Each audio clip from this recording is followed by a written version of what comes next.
what I heard you say, I've heard you say that the person who wrote the code for Celebrite, one of the lead writers for Celebrite, is testifying for the Commonwealth that the 227 search did not happen. Is that correct? Absolutely. Okay, so yeah. So Whiffen, that's not happening. Whiffen, correct?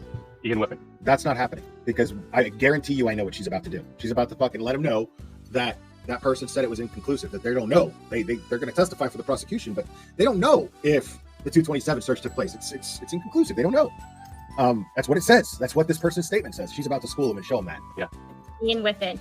Did you know Ian Whiffen is actually did not write the code for Celebrite, and Celebrite was actually a code written in Israel by an Israeli team? No, I don't know anything about that. So is that Israeli team going to be testifying for the defense, or? No, Celebrite was written. I had it pulled up, but you could look up the Wikipedia of Celebrite. It was written over a decade ago, and it was not written by Ian Whiffen, who's only been working at Celebrite for about 3 years. He's simply a data analyst. Furthermore, he never actually stated, Ian Whiffen, even if he did write it, he never stated that the 227 search did not happen. Whoop! He simply said the later search occurred. Furthermore, right. I take major issue with the fact that you dismiss the Commonwealth simply not having the later version of Celebrite and therefore not having the 227 search. Are you trying to tell me that in 2022 or 2023 that police officers were incapable of finding two searches simply because they're similar? Such as how long to die in cold and how long to die in cold?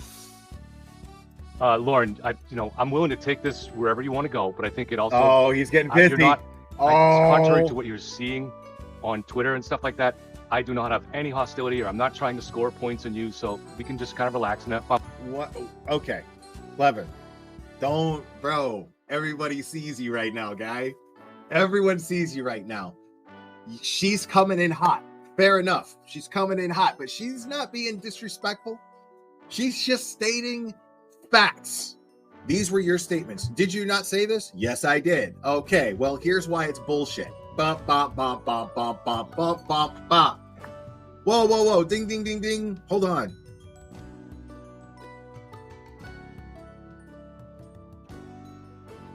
We don't have to be so angry here. She ain't angry.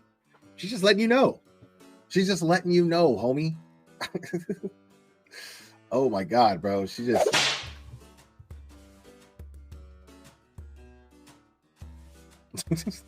Hey. But yes, I can answer your question. There's a couple of different aspects to it, okay? So first of all, the state you had, and nobody disputes this, including the tricky Alan Jackson. The grand jury was in... Relax, bro. Your heart's beating too fast, Clevin. In 2022, the state used the most updated version of the Celebrite software, okay? The version of software that Rich Green used was a year later. It was 2023, and that produced the 227 timestamp of how long to die in the cold. There is no way that the state could have used a 2023 version of the software. That wasn't my question. That was part of your question. I understand. Okay? I understand that the state could not use a software that did not exist yet. I'm asking you, the software that they had, the original software, are you telling me that that would have been incapable of finding the previous search? That's not even in dispute, actually. Nobody, if you listen, we can go back and play Alan Jackson's statement. I have it if you like, but it's not in dispute that the 2022 version of the software did not produce that. That's the defense doesn't dispute not that. Whether it produced it. Hold on, because whether or not it produced it is based on the person who is using it. So if they did not want to find the search, they wouldn't have found it. But I'm asking you, do you think it was incapable of finding that search? Because I find it quite odd that the new updated version was perfectly capable of finding it. So until 2024, we were just incapable of finding particular searches. Right. Well, it turns out because that would have made so many cases in the past. Exactly. I mean, we would have been throwing so many innocent people in jail. You know nothing. You're stupid. You are extremely stupid. It's like worse than talking to a monkey. Yeah, that's not actually in dispute though, Lauren. They run this program and it produces certain results. And software is not always cut and dry. It's tricky, and different versions of software can produce. No. It's cut and dry, dude. It's cut and dry. You can't fake the data. The data is there. It can't be faked. And sometimes that it takes a level of deeper digging to explain that, which Ian Whiffen did. And I can pull this report. I'm going to pull up Ian Whiffen for you. He says, so ultimately, while the timestamp value can be indicative of when a URL was visited, it is actually the time that the page before loaded. The normal navigation, for normal navigation, it's probably not more than a few seconds away from reality. But likewise, I can also visit a google.com page and not actually submit a search for days, weeks even. When I finally do submit a search, the timestamp will reflect the time that the previous page loaded, not the time I performed this specific search. So I think... Okay, if that's the case, wouldn't they still have been able to find that it was at 2:27?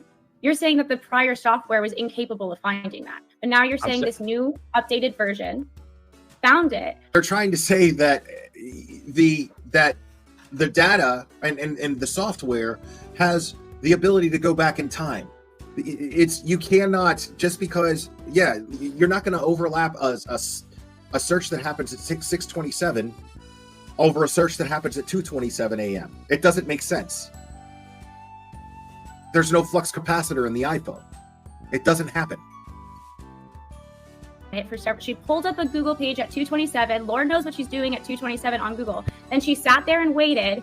And then when Karen Reed asked her to, she made that search in that particular page that she had opened up at 2:27. Yeah, she just opened up the window. And not only that, the prior software was incapable of finding that. That's fucking retarded, bro. And for me, when I began on this case, on Turtle Boy's first article, I immediately saw a series here that might be useful to me because this looked like the conspiracy of our times, a really fascinating case, and it could be useful for my channel. So I began a series called Framed with a question mark. Okay, so I was leaning towards conspiracy, but the reason I was leaning towards it was because of the 2:27 search. There's no question that if Jen McCabe made that search at 2:27, yes, there was a cover-up. There's no way she would coincidentally make a weird search like that while supposedly unknown to her, a friend of hers, Y'all in the is chat are dying killing of a me right launch now. just like that. Then we got to, I'm not sure which hearing it was, maybe early June, and for the first time we got to see what Lally would say about this, the prosecutor. And he said, we have an independent expert named Jessica Hyde who explains why that 2:27 search did not happen at that time, but happened at 6:23 and 6:24 when two other searches were made, that all three searches happened at the same time. Now, I didn't sit there and say the state is right or Jessica Hyde is right. I said, wow, what we have here is a toss-up. There's some kind of a dispute, and maybe it'll be settled by better experts or ultimately by the jury. Felt emasculated immediately. It was like... pretty uncertain. And then you can add to that supposedly the FBI has found something similar to what the defense found, although we don't know, we have not seen a report on that. He doesn't even want to acknowledge that an independent expert hired by the FBI determined that the 2:27 search happened.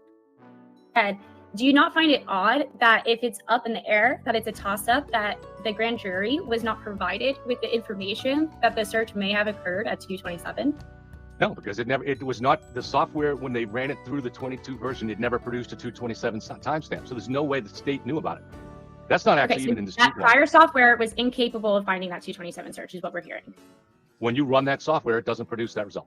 Stupid girl. Do you not find it odd that Lucky Laughran did not see a body on the lawn? And not only Lucky Laughran, every single person who was in that house that night left the house having not seen a body. Then he pulls off after his sister says she's staying. He doesn't have a particular reason to pay attention there. Notice that he never sees John get out and walk into the house. Well, she would have already hit him. John O'Keefe is not in the car, then he's on the lawn. And if he's not on the lawn, and if he's on the lawn, then that means Karen Reed hit him and broke her taillight on him. Right? Simple. He must be in the house. He remembers seeing Karen sitting there with her hands on the wheel. He also remembers something else, though, and this is important. He remembers that the interior light was on.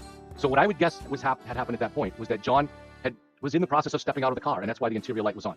If someone is stepping out of the car, doesn't that create more visual for them to see? You would see a door opening, wouldn't you? If someone was stepping out of the car, and he explicitly said that he did not see John O'Keefe in the car or outside of the car. Having a door open and closed, wouldn't that provide more visual effect and more memory and be even more memorable than an interior light being on? And furthermore, it wasn't just him in the car. There were other people in the car who also, so even if his memory is processed differently, we have other people in that vehicle also who did not see John O'Keefe. Does that not bother you at all?